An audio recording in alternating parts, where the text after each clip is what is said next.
From the tiny lens on your doorbell cam to these massive systems watching over our cities, video cameras are just everywhere. We Right. see them constantly, right? All the time. Almost second nature. Exactly. Yeah. But it's rare we actually stop and think about the journey these things have taken. It's a really fascinating history, actually, full of twists and turns. Absolutely. And that's our mission today, really. To unpack what a video camera is fundamentally. Okay. Trace that evolution, from these clunky mechanical things to the digital powerhouses we have now. Right. And look at all the ways they're used, the tech breakthroughs, the whole story. Okay, so let's start right there. At the basics, we see them everywhere, like you said, pockets, street corners, but strip it all back. What is a video camera at its core? What's its actual purpose?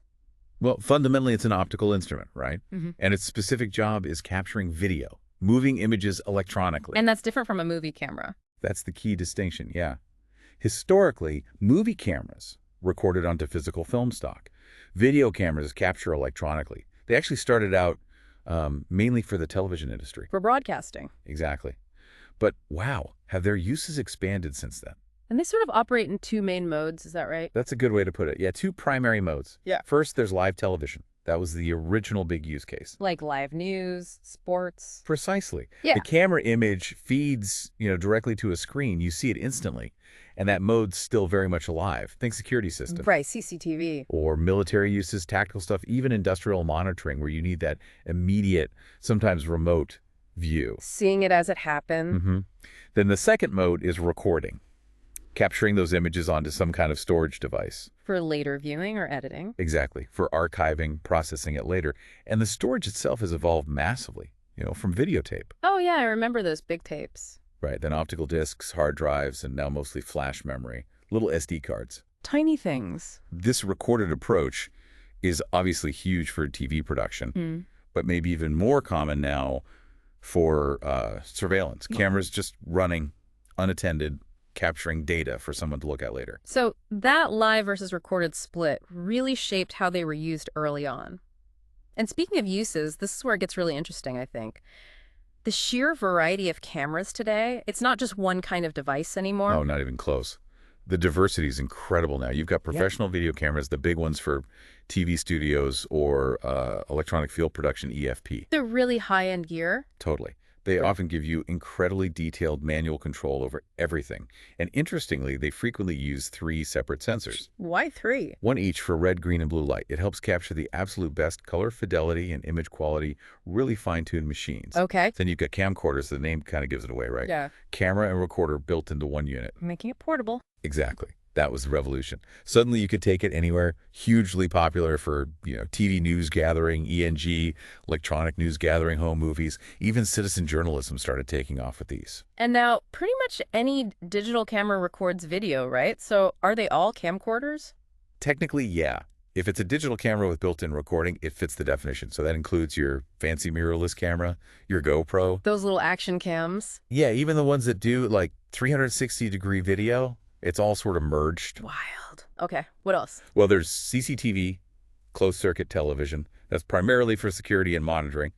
Often uses PTZ cameras. PTZ. Pan-tilt zoom. So they can be controlled remotely to look around and zoom in.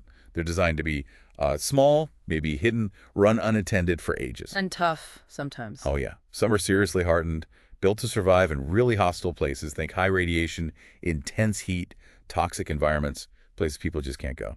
Wow. And then the ones we probably use most often. Webcams and smartphones. Absolutely. Webcams are simple, right? Just stream video to a computer. Yeah. The smartphones, well, they all have video cameras built in now. It's standard. Yeah.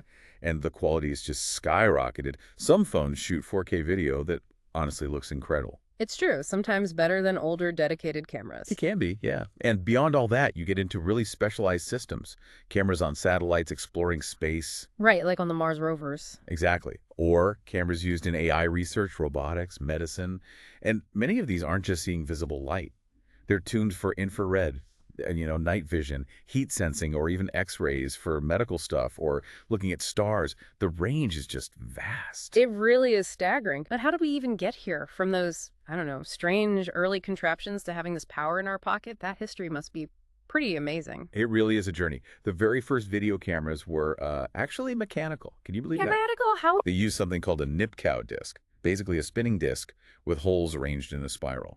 This was back in the 1910s to the 1930s for experimental broadcasts. Wow. Okay, so not electronic yet. Not yet, but the electronic age came quickly. By the 1930s, all electronic designs took over. Things like Vladimir Zworykin's iconoscope, Fellow Farnsworth's image dissector, these used camera tubes. Vacuum tube. Essentially, yes. And these tube cameras were the standard for decades, right up into the 1980s. But they had issues, like image burn-in if the camera stayed pointed at something bright for too long. I remember seeing that on old TVs sometimes. Exactly. Or streaking effects. But then came the real revolution. Solid-state image sensors. The microchips. Precisely. Things like the CCD charge-coupled device and later the CMOS sensor. These tiny chips replaced the bulky tubes. And that was the game changer. Absolutely. Yeah. Because they converted light directly into a digital signal. Much cleaner, no burn-in, no streaking.